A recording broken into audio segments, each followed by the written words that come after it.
साहित्य अकादमी की ओर से हम इस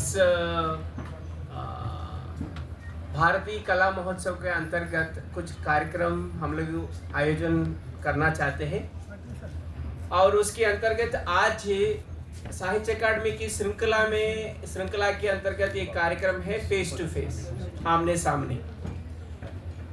इसमें क्या होगा? इसमें ये होगा कि हमारे बीच में उपस्थित साहित्य अकादमी के बाल साहित्य पुरस्कार से पुरस्कृत प्रख्यात लेखिका कीर्तिदा ब्रह्मभट्ट जी हमारा बीच में उपस्थित है, जिनको साहित्य अकादमी का 2025 का पुरस्कार मिल चुके हैं। और उनके साथ बातचीत करेंगे और एक प्रख्यात गुजराती लेखक कल्पेश पटेल जी जो हमारा साथ में है। उन दोनों के बीच एक संभाषण के रूप में उनका जो मैडम का जो अनुभव मैडम साझा करेगी, जिसकी माध्यम से हम लोग कुछ पता चलेगा कि भारतीय साहित्य में बाल साहित्य का योगदान क्या है और इत्यादि। Sahitya Academy has got very prominent programs like many other programs. Out of that, we have one program called Face to Face. As part of that, our Sahitya Academy collaboration with South Central Zonal Cultural Center, Nagpur, and as part of Bharatiya Kala Mahotsav that is being organized here in Rashtrapati Nilayam, Bollaram, Hyderabad. So we are conducting a program with the one who has got the Bal Sahitya Puraskar from Sahitya Academy. And all of you must have been knowing that in the entire country we have only one government organization for Indian literature, for Indian letters, that is Sahitya Academy. And Sahitya Academy is an autonomous body that works under Ministry of Culture, Government of India. So now we are going to have this is a much more interesting program. I think you might have not seen before this. So all of you are welcome to this program on behalf of Ms. Pallavi Prasad Holkar, Secretary Sahitya Academy.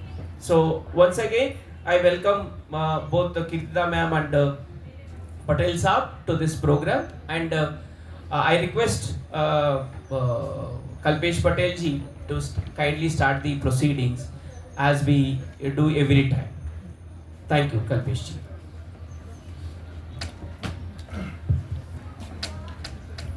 केंद्रीय साहित्य academy Delhi के द्वारा आयोजित इस कार्यक्रम में शरीक होने का अवसर सर आपने दिया, तो हम आनंद की अनुभूति करते हैं। सुरेश जी, श्रोता चाहे कम हो लेकिन मजबूत श्रोता हो तो हम तो प्रसन्न ही रहते हैं। मुझे बताया गया था कि थोड़ा बहुत गुजराती में भी बात हो सकती है। जरूर और हिंदी में भी तो करेंगे ही, राष्ट्रभाषा में। तो मैं आपका स्वागत करता हूँ कीर्तिदा मैडम का। कीर्तिदा जी के बारे में जानना है, उनके साहित्य के बारे में जानना है, उनके साहित्यिक विचारों के बारे में भी जानने की कोशिश हमारी रहेगी। तो कीर्तिदा जी, आपकी जो किताब है, सर ने बोला कि 2025 का पुरस्कार बाल साहित्य के लिए आपको मिला, आपकी किताब को। तो ये तिनचाक ये किताब है, ये किताब को पुरस्कार मिला है जी।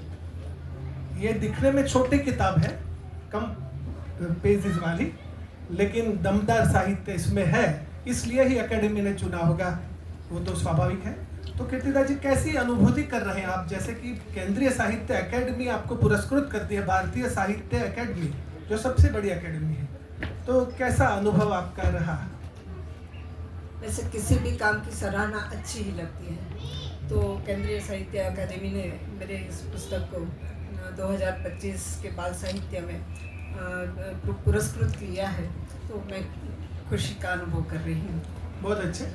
और मुझे एक साहित्यकार होने के नाते और पाठक होने के भी नाते एक सवाल होता रहा कि ये तिनचाक ऐसा जो नाम है, शीर्षक तो बड़ी बात होती है हर किताब के लिए, तो ये तिनचाक शीर्षक आपने क्यों सोचा और इसका मतलब क्या है? इसे हिंदी में बोलेंगे तो क्या बोलेंगे? जैसे टिंचक वैसे तो एक शीर्षक काव्य भी है मेरे इस कलेक्शन में। टिंचक का मतलब होता है टकराना जी। खासकर छोटे बच्चे कंचे जब खेलते हैं ना, तो कंचे खेलते वक्त उसका उपयोग करता है, इस शब्द का प्रयोग करते हैं। एक्चुअल में ये काव्य का सर्जन ऐसे हुआ था कि मेरा पोता आंगन में खेल रहा था, सुबह में सूरज की किरणें उसकी आंखों में आई, उसे टिंचक वर्ड से परिचित था, तो उसने दौड़ते आकर कहा, देखो ना ये सूरज दादा मेरी आंखों में टिंचक कर रहे हैं। और उस पर से मुझे एक काव्य सूझा कि सूरज दादा आँख में आवी रोज करे टिंचक, आँख उगाड़ी राखूं एमा मारो शू छे बाग। मतलब कि सूरज दादा आँख में आकर टकराते हैं रोज, आँख खुली रखता हूँ इसमें मेरा क्या है दोष। कड़ी धूप बरसाते हैं तो होते हैं हैरान, तेज धूप बरसाकर सबको करते हैं ललकार, मानो धरती मैया को है आया तेज बुखार। सूरज दादा आँख में आकर टकराते हैं रोज, पंछी छुप जाते हैं कैसे करूँगा उनकी खोज। सूरज दादा आँख में आकर टकराते हैं रोज, ऐसे करके उस पर एक बाल काव्य बन गया उससे। जी बहुत अच्छा, आपने पठन भी बढ़िया किया। और ये हिंदी में आपने ही तर्जुमा किया है क्या? हाँ जी, वो गुजराती में लिखा हुआ है। अच्छा, इसका ट्रांसलेशन मैंने हिंदी में और किया। मैंने सुना है कि आप हिंदी में भी थोड़ी बहुत रचनाएं करती हैं। हाँ, हिंदी में काव्य रचना की और खासकर बाल काव्य की रचना करने की शुरुआत हुई है जी। वह भी मेरे पोते और दोहित्र की वजह से हुई है, क्योंकि आजकल इंग्लिश मीडियम का ज़माना है, तो बच्चे इंग्लिश या हिंदी को प्रायोरिटी देते हैं, तो उनकी वजह से मैं हिंदी में भी सृजन कर रही हूँ। और हिंदी में होगा तो सारे भारत में उसका वो प्रचार और प्रसार हो सकता है, पाठक ज़्यादा मिल सकता है। सही बात है। इस टिंचक में कितने काव्य हैं और खासकर इसके विषय के बारे में, काव्यों के विषय के बारे में भी थोड़ा बताया जाए तो अच्छा रहेगा। टिंचक में 50 काव्य पोएम्स है। उसके विषय में तो बच्चों की छोटी बड़ी हरकतें, चेष्टा, शरारतें, उनके स्वप्न, उनकी जिज्ञासा, उनका कौतूहल, प्रकृति को देखने का उनका नज़रिया, और आजकल के बच्चे जो robot, space shuttle, space, mobile, computer, laptop, iPad वगैरह का उपयोग करते हैं, तो उस का भी समावेश मैंने इस काव्य संग्रह में किया है। बहुत अच्छे। मैं दर्शकों को, पाठकों को ये भी बताना चाहता हूँ कि मैडम जी गुजरात सरकार की उच्च सेवा में रही हैं, सरकारी सेवा में उप सचिव, अधिक सचिव के ओहदे से निवृत्त हुई है। तो एक और ये प्रशासनिक जिम्मेदारियाँ और दूसरी तरफ ये साहित्य, तो इसका मेल जोल आपने कैसे किया? और क्या ये नौकरी की जिम्मेदारियाँ आपके लिए प्रतिकूल होती थी या सर्जन होता रहता था? वो आप अपने तरीके से कैसे वो सेट करती थी? वैसे तो मेरा व्यवसाय और मेरा कौटुंबिक जिम्मेदारियाँ मेरी प्राथमिकता रही है, पर फिर भी मुझे बच्चों से पहले से लगाव था, और उसमें भी अपने घर में बच्चे हों तो बात ही कुछ और होती है, और उन बच्चों की वजह से मैं लिखने लगी। अब काव्य का सर्जन ऐसा है कि वो समय नहीं मांगता, जब भी दिमाग में कोई मुखड़ा स्फुरता है तो पेपर पर अगर उतार लिया तो काव्य हो जाता है। उसके लिए गद्य की तरह टाइम की ज़रूरत नहीं पड़ती है, इसी वजह से मैं आसानी से काव्य लिख सकती हूँ, और मेरे पास काव्य संग्रह भी बने हैं। अगर मुझे गद्य लिखना हो तो मेरे पास टाइम होना चाहिए, जो मेरी व्यावसायिक कौटुंबिक जवाबदारियों की वजह से, जिम्मेदारियों की वजह से मैं उस वक्त नहीं कर पाती थी। वैसे मैंने ये व्यावसायिक जिम्मेदारी भी मेरी ऐसी थी कि पूरा समय शायद घर को भी बाजू पर रखकर कई बार मुझे काम करना पड़ता था, पर फिर भी घर के मेंबर्स के सपोर्ट से मेरा सर्जन तो होता रहा, उस सर्जन को ग्रंथस्थ भी करवा सकी हूँ। बहुत अच्छे। तो परिवार की बात आपने छेड़ी, आप महिला है और महिलाओं की जिम्मेदारियां हमारे भारतीय जीवन में ज़्यादातर, खासकर कुटुंब जीवन से। तो मैं ये भी आपसे पूछूंगा कि आपके परिवार ने कैसा सपोर्ट दिया आपको, जैसे कि आपके माता पिता या आपके पति, बच्चे, और मैंने सुना है कि आपका पोता आपका पहला पाठक है, इनका पोता पहला पाठक है इनका, तो इसके बारे में भी थोड़ा जानना है हमें। मैं कुटुंब के बारे में बात करूं तो मेरी माता शिक्षिका और वो बहुत चुस्त थी भाषा शुद्धि के बारे में। उनके पास से हमें भाषा का ज्ञान अच्छी तरह से मिला है। दूसरा, वो बहुत अच्छा गाती थी, तो उनके मधुर कंठ से मैंने बचपन से ही नामांकित गुजराती हिंदी कवियों के गीत सुने हैं। शायद उसका लय और प्रास मेरे खून में घुल गया होगा, जिसकी वजह से एक उम्र के बाद ये सब फूट कर सारा संचित फूट कर काव्य के स्वरूप में बाहर आता रहा होगा। उसके साथ जो मेरे पोते की बात की इन्होंने, तो जब तक पोता बॉर्न नहीं हुआ था तब तक जो काव्य होते थे वो अंतःस्फुरणा से ही हुए हैं, उसे बनाने की कोशिश कभी नहीं की गई थी। लेकिन मेरे पोते के जन्म के बाद उसकी फरमाइश पर काव्य बनने लगे। वो बोलता है कि चलो आज एक रोबोट के बारे में काव्य बना दो, काव्य सुना दो, तो मैं उसे रोबोट का काव्य सुनाती हूँ कि रोबोट ऐसा ला दो पापा करने घर के काम, रोबोट ऐसा ला दो पापा करने घर के काम, काम काम ही काम करेगा नहीं लेगा आराम। ऐसे उसके लिए मैंने ये पोएम बनाई थी। और भी कई गीत है जो उसकी फरमाइश पर बने हुए हैं और उसे पसंद भी है, और गाता भी है, आज भी उसे गुनगुनाता है। दूसरा मेरा दोहित्र है, वो छोटा सा है, वो पुणे में है तो हिंदी में ही बोलता है, हिंदी ही जानता है। तो वो फ़ोन करके वीडियो कॉल करके मुझसे कविताएं सुनने, अपने विषय पर पसंदीदा के विषय पर कविताएं सुनने की बात करता है। तो एक बार बोला कि आप दादी डायनासोर पे कविता सुना दो। ये रोबोट वाला भी अच्छा। सुना दिया। रोबोट वाला फिर से सुना दूं? रोबोट ऐसा लाओ पापा करने घर के काम, दिन पूरा वो काम करेगा बिना किए आराम, पॉलिश करके पापा जी के बुट को वो चमका देगा, ऑफिस जाते वक्त कार की चाबी ला कर देगा, आप कहेंगे रख देंगे हम तो उसका नाम, रोबोट ऐसा लाओ पापा करने घर के काम। फिर मैं आखिरी स्टैंजा बोल रही हूँ। घूमूंगा दोस्तों को लेकर हाथ, दोस्तों का लेकर हाथ में हाथ में थाम, दादाजी के पास बैठकर पढ़ेगा वो अखबार, रॉबर्ट पढ़ेगा, दादाजी के पास बैठकर पढ़ेगा वो अखबार, दादाजी पर करेगा भक्ति गीतों की बौछार, दादा कहेंगे घर में आए ये तो रॉबर्ट राम। और इसका शीर्षक भी मैंने दिया है रॉबर्ट राम। जी, अब एक दो सवाल और करने हैं आपसे कि गुजरात में आप काम कर रही हैं बाल साहित्य के क्षेत्र में। जी।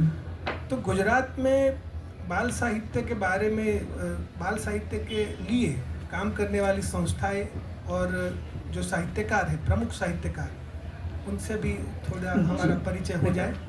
गुजरात में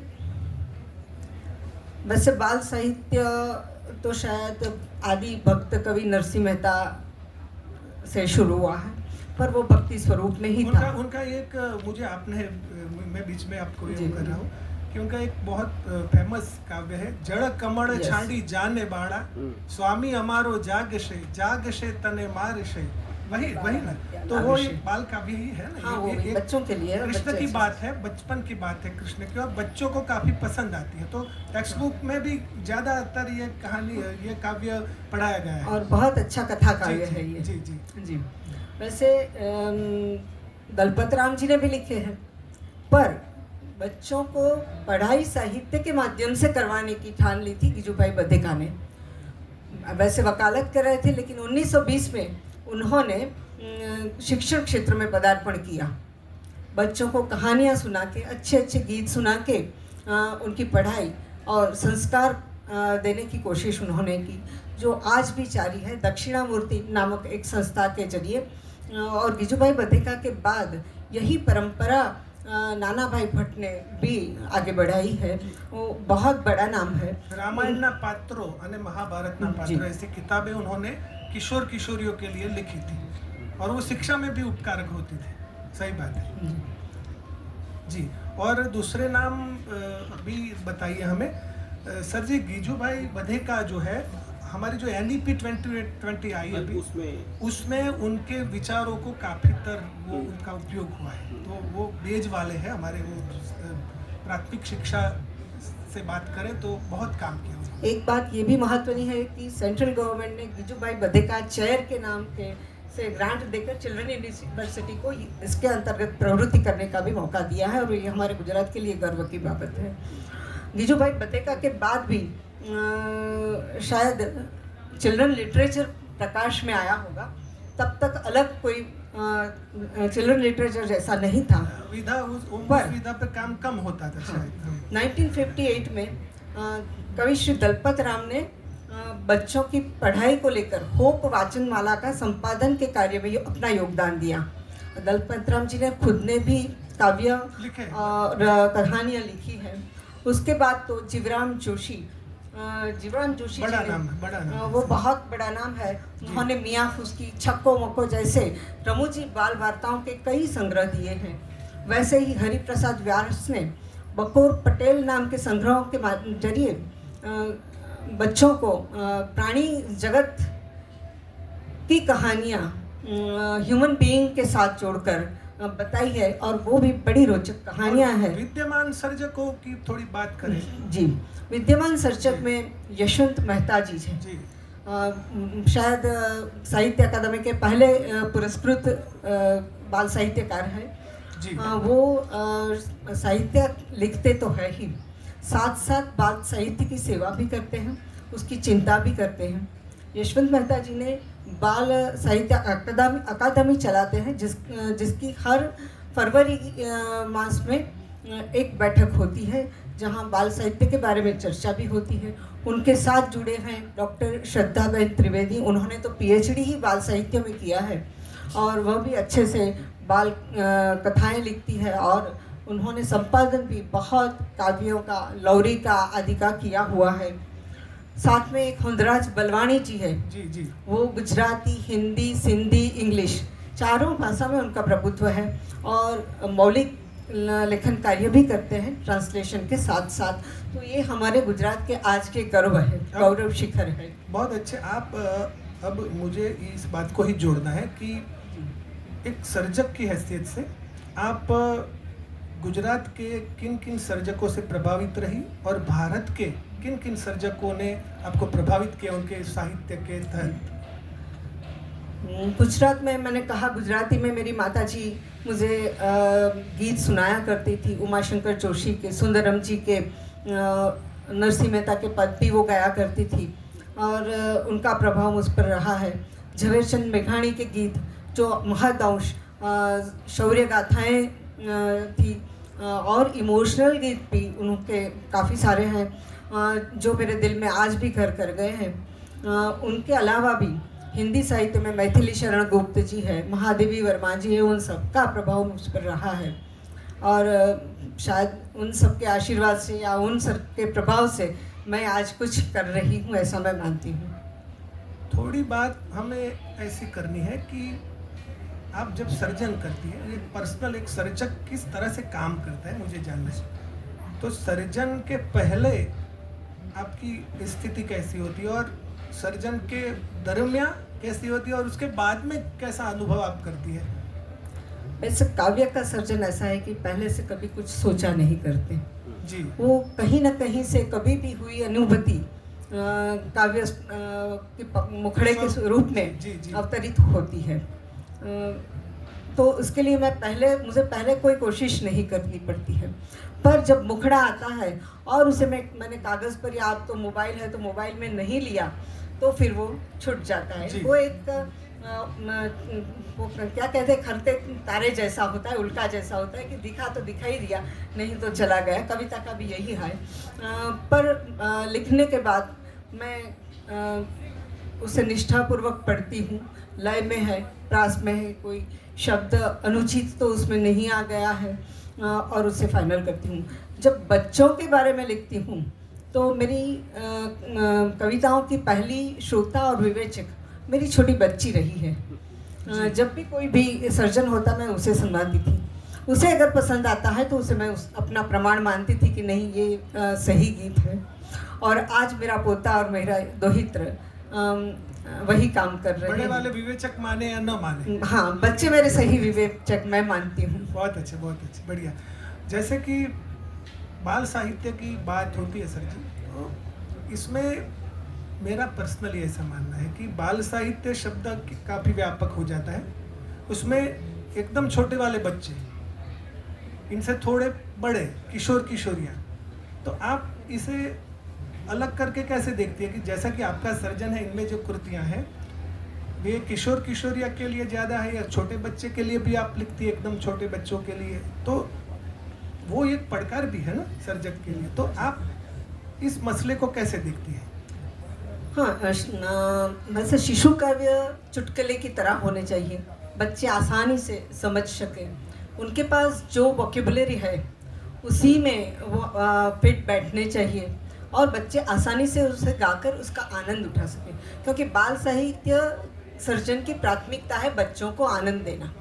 बच्चों को अगर आनंद नहीं देता है तो वो बाल साहित्य नहीं है।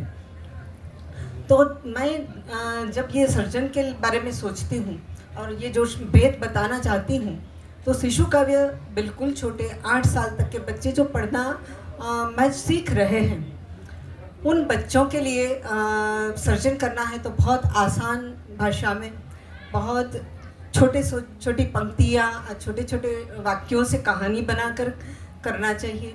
किशोर काव्य है वो भी वैसे तो बच्चे ही है, पर उनके पास नॉलेज थोड़ा ज़्यादा है, वो आसपास के माहौल को समझते हैं, प्रकृति को जानते हैं, उनके पास प्रश्न भी है, कुतूहल भी है, जिज्ञासा भी है, उनके स्वप्न भी है, बड़ा होकर क्या बनना है, क्या करना है, कैसे करना है। तो उनके लिए जो बनाना है वो भी उनकी कक्षा को, उनकी समझ को, उनके स्वप्न को मद्देनज़र रखते हुए सर्जन होना जरूरी है।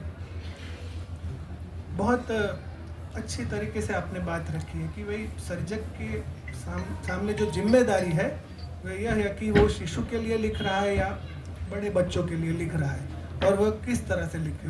एक बात और बताऊंगी कि बाल साहित्य में शिष्टता अत्यंत आवश्यक है जी। अगर बाल साहित्य में शिष्टता नहीं है, अभद्र शब्दों का प्रयोग है, तो वो बाल साहित्य कहलाने लायक नहीं, क्योंकि फाइनली बाल साहित्य बच्चों को संस्कार का सिंचन करने के लिए है। जी, हाँ, बड़ी बात। दूसरी बात यह है कि आज के बच्चे पहले के बच्चों से ज़्यादा समझदार हैं, तो उनको बाल साहित्य में कुछ बोध देने की ज़रूरत नहीं है।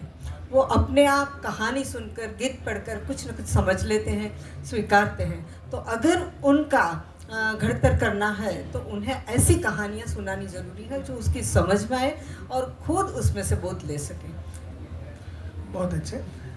गुजरात में बाल साहित्य प्रकाशित करने वाली पत्रिकाएं, उसके बारे में थोड़ा बताइए। और मैंने ऐसा भी जाना है कि आप एक मैगजीन से जुड़ी भी है जी, जो सरकार से प्रकट होता है, सरकार के द्वारा बाल सृष्टि बोलते हैं, और गुजरात की हर पाठशाला में मुफ्त में जाता है, हर पाठशाला में।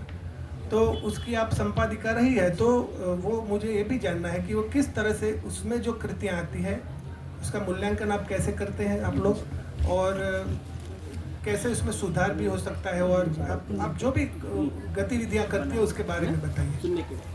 पहले मैं बाल सृष्टि के बारे में बताऊंगी। गुजरात राज्य का स्कूल टेक्स्ट बुक बोर्ड है, वो बोर्ड बाल सृष्टि मैगजीन प्रकाशित करता है, मंथली है वो।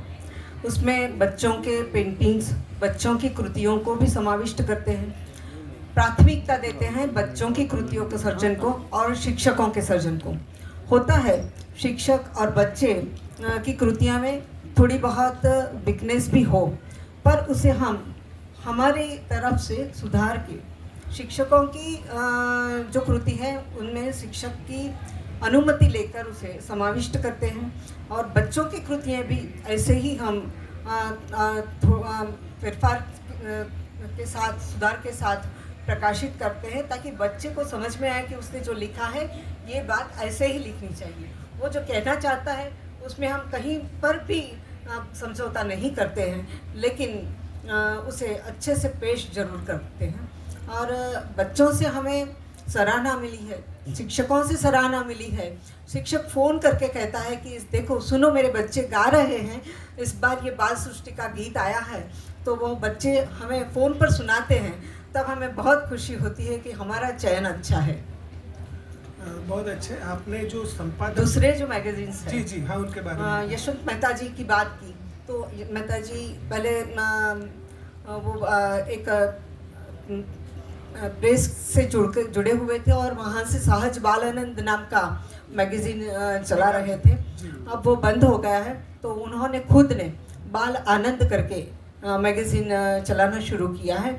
उसमें भी वो हर तीसरे और पहले और तीसरे शनिवार को, सैटरडे को मिलते हैं, कृतियाँ कलेक्ट करते हैं साहित्यकारों से, उसके ऊपर चर्चा भी करते हैं और फेरफार के साथ उसमें समाविष्ट करते हैं। दूसरे भी कई मैगजीन्स हैं, मानो कि भिंगा मस्ती है, और उसके अलावा बाल मित्र जो दक्षिणामूर्ति की मैंने अभी बात की, उनका भी बाल मित्र चल रहा है। न्यूज़पेपर्स में भी साप्ताहिक पूर्ति आती है, सप्लीमेंट्री आती है, उसमें भी जगमग, बाल संदेश, बाल भास्कर जैसी हर सैटरडे को बच्चों के लिए लिटरेचर परोसा जाता है। बहुत अच्छे। जैसे गुजराती की बात हो रही है, तो मैं शिक्षक हूँ और हमें तो थोड़ा बहुत काव्य पढ़ाना तो होता है, गाना भी होता है, तो जैसे कि थोड़ा गुजराती का वो माहौल हो जाए। जैसे एक ऐसा गीत है, मारी मम्मी ये आज मने मारू, मारी मम्मी ये आज मने मारू, मम्मी साथे नहीं बोलू नहीं बोलू नहीं बोलू रे। तो यहाँ बच्चे की जो संवेदना है बच्चे की, कि मेरी मम्मी ने आज मुझे मारा है, तो मैं नहीं बोलूँगी, अब मम्मी के साथ नहीं बोलूँगी। तो ये फरियाद का सुर है, लेकिन बाद में वो बोलती है, बाद में बात आगे बढ़ती है। वो बहुत अच्छी कविता है। तो ये अभिनय के साथ भी हो सकती है ऐसी कविताएं। तो ये पाठशालाओं में जो काम होता है इसमें बाल साहित्य बहुत उपकारक होता है, ऐसा मेरा मानना है। तो आप दो तरीकों से काम करती है, और आपने कभी कहा भी है कि भाई गद्य मैं इसलिए नहीं लिखती, इसमें काफ़ी समय होता है, हम तो गद्य लिखने वाले हैं। तो भविष्य में आप गद्य के बारे में सोचेंगी या नहीं सोचेंगी, और लिखेंगी तो किस प्रकार लिखेंगे? बाल साहित्य में जाएंगी या मैच्योर श्लोकों के लिए लिखेंगी? वैसे गद्य के बारे में मेरे कॉलेज जीवन में तो मेरे प्राध्यापकों ने सराहना की थी, पर मैंने जो कहा कि गद्य लिखना थोड़ा आसान नहीं है, उसमें समय भी चाहिए और हमें थोड़ी विशेष निष्ठा से उसमें काम करना ज़रूरी है। पर अब आफ्टर रिटायरमेंट मैं सोच रही हूँ थोड़ी हिम्मत करूँगी गद्य लिखने में भी। वैसे बाल कहानियाँ लिखी है मैंने, एक पुस्तक मेरा बाल कहानियों का एक पुस्तक बाल कहानियों का भी प्रकाशित हुआ है। और अब सोच रही हूँ चरित्र निबंध लिखने के बारे में। 2-3 व्यक्ति जो मुझ पर जिसका प्रभाव मुझ पर है, उन पर चरित्र निबंध लिखना सोच रही हूँ। शायद हो सके तो उससे मैं शुरुआत करूँगी गद्य लेखन की। जी, बाल साहित्य के बारे में जब बात हो रही है तो आपने थोड़ा बहुत तो कहा कि भाई ये संस्कार के साथ, साहित्य तो मूलभूत संस्कार के साथ जुड़ी ही बात है।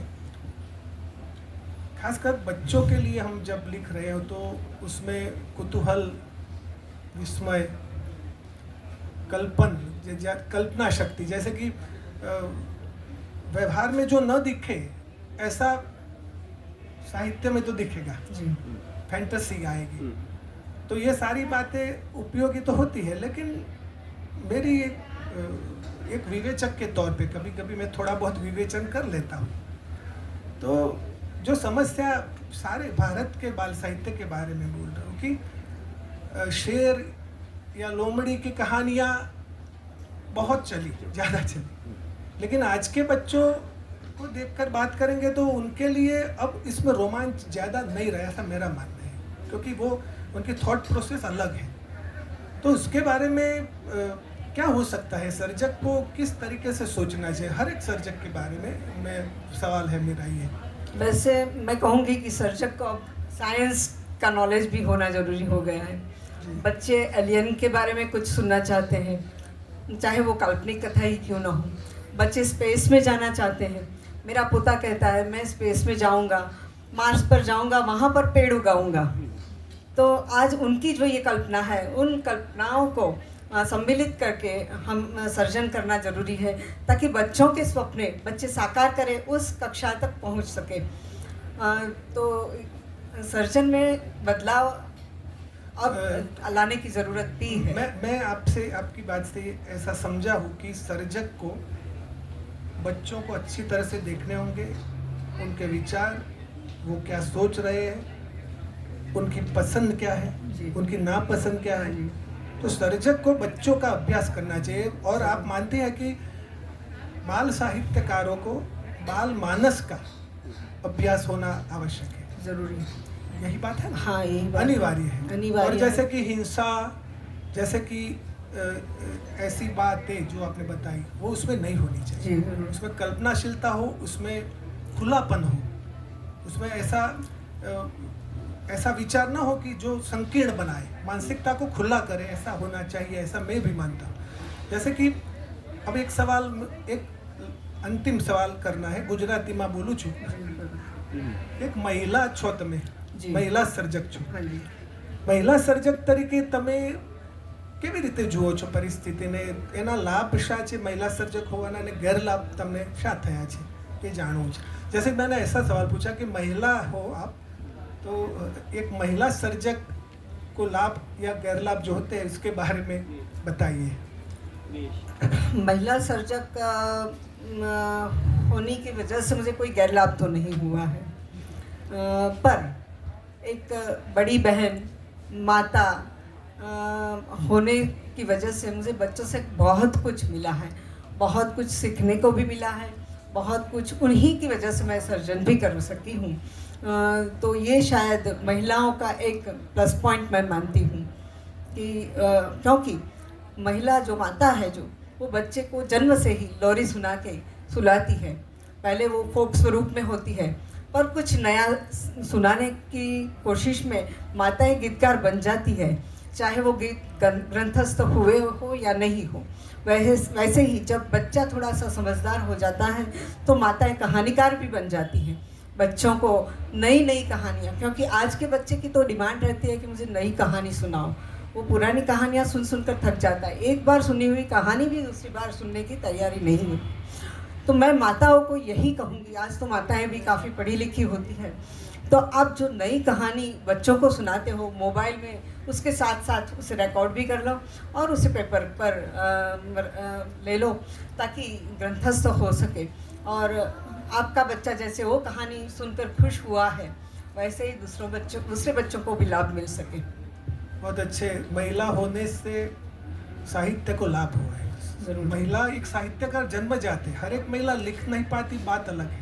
तंदुरुस्त बाल साहित्य लेकिन उसके पास जो अनुभव जगत है, जो फीलिंग है, जो अनुभूति है, बच्चों का पालन पोषण करने की वजह से और घर चलाने की जो जिम्मेदारियां उनको गढ़ते हैं, तो अगर वो अभिव्यक्त हो जाए तो ऐसे बात बन जाती है, जैसे तिंचाक की बात बन गई है, लोरिया की बात आपने की। तो सर जी, गुजरात में जो राष्ट्रीय शायर के नाम से पौंखे गए झवेरचंद मेघाणी, गांधी जी के युग के थे, और हमारी जो एकेडमी, गुजरात साहित्य अकादमी का भवन है, उसका नाम भी मेघाणी भवन रखा गया है उनके नाम से।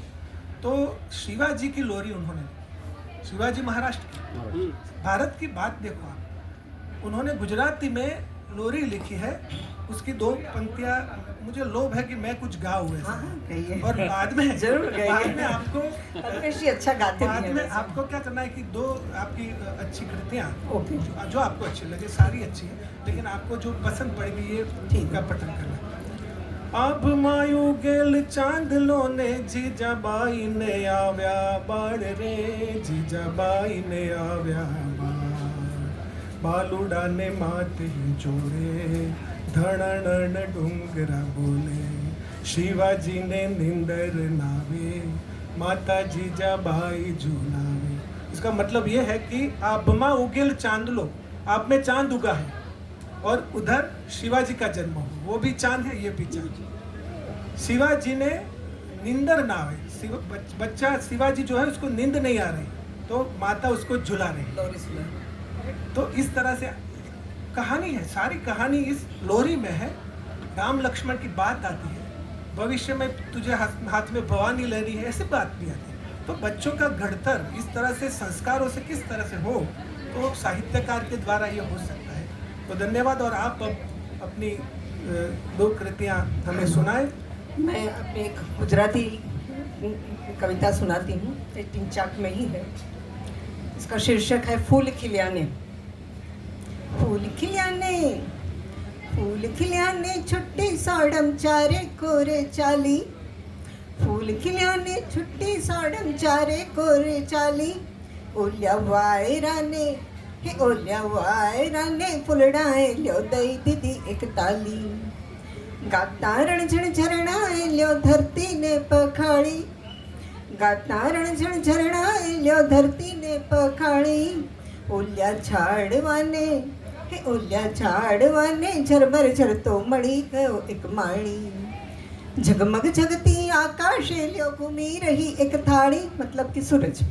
झरमर झरती आकाशे ल्यो घूमी रही एक थाળી। ओल्या मांडवाने, मांडवा मतलब मंडप, पृथ्वी रूपी मंडप। ओल्या मांडवाने दशे दिशाए दीधो रे अजवाळी। रातलडीने धरणी माथे हरवे रहीने ढाळी। रातलडीने धरणी माथे हळवे रहीने ढाळी।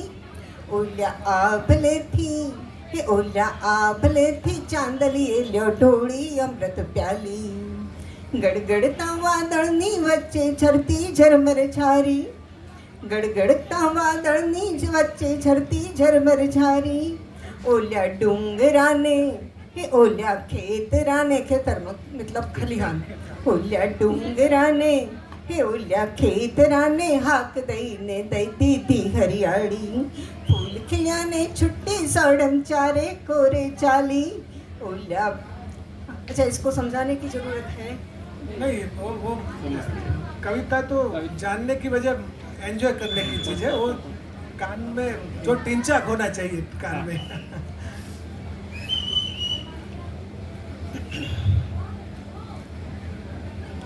एक गीत हिंदी में लिखा है, सुनाती हूँ। मेरी मम्मा और पापा का बेटा मैं तो प्यारा।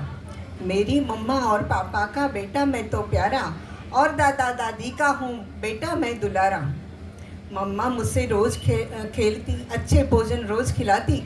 पापा प्यारी मेरी मम्मा का हूँ मैं बेटा बहुत दुलारा। पापा जी के पास बैठकर रोज़ करूँ पढ़ाई। बड़ा होकर पापा जैसा बन जाऊंगा भाई। पापा भी बोलेंगे मेरा बेटा तो है न्यारा। मेरी मम्मा और पापा का बेटा मैं तो प्यारा। दादाजी रात को खोले कहानियों का थैला। दादाजी रात को खोले कहानियों का थैला। रोज सवेरे बन जाता हूँ बेटा मैं अलबेला। खुश होकर सब कहते हैं अच्छा बच्चा है हमारा। मेरी मम्मा और पापा का बेटा मैं तो प्यारा। जो चाहूँ वो दे देते हैं दादाजी हर रोज़। जो चाहूँ वो दे देते हैं दादाजी हर रोज़। कई खिलौने लाकर कहते कर ले बेटा मौज। मुझे बुलाकर कहते बेटा सबका तू उजियारा। मेरी मम्मा और पापा का बेटा मैं हूँ प्यारा। Thank you. बहुत अच्छा, आपने गुजराती में और हिंदी में भी पठन किया। अब मैंने न पूछा हो और आप कुछ बताना चाहती हो सभा को, ऐसा कुछ मैसेज, संदेश या साहित्य रसिकों को कुछ संदेश? बस बच्चों के लिए मैं मोबाइल और ये टीवी, यूट्यूब चैनल्स आदि से छुड़वाने का एक ही जरिया है अच्छी पुस्तक। पुस्तक बच्चे के बचपन से दोस्त बना तो कायम तक रहेगा, यही कहूँगी। और पुस्तक के जैसा अच्छा साथी कोई हो ही नहीं सकता। बाकी तो पेरेंट्स जितने जागरूक होंगे बच्चे उतने ही अच्छे बनेंगे। तो ये प्रयास था फेस टू फेस करने का मैडम को, कीर्तिदा ब्रह्मभट्ट को, और तालियों से उनका हम स्वागत करें। आपने अपने विचार रखे सभा के समक्ष, और ये हमारे वरिष्ठ श्रोता है और प्रबुद्ध श्रोताओं का भी आभारी है कि हमें तहे दिल से उन्होंने सुना। और एकेडमी का पुनः हम धन्यवाद करते हैं कि हमें हैदराबाद में अपनी बात रखने का जो अवसर दिलाया। धन्यवाद, आभार। जय जय गरवी गुजरात, जय भारत। बहुत बहुत धन्यवाद सर। अभी ऊपर की बात है। हाँ? अच्छी साहिब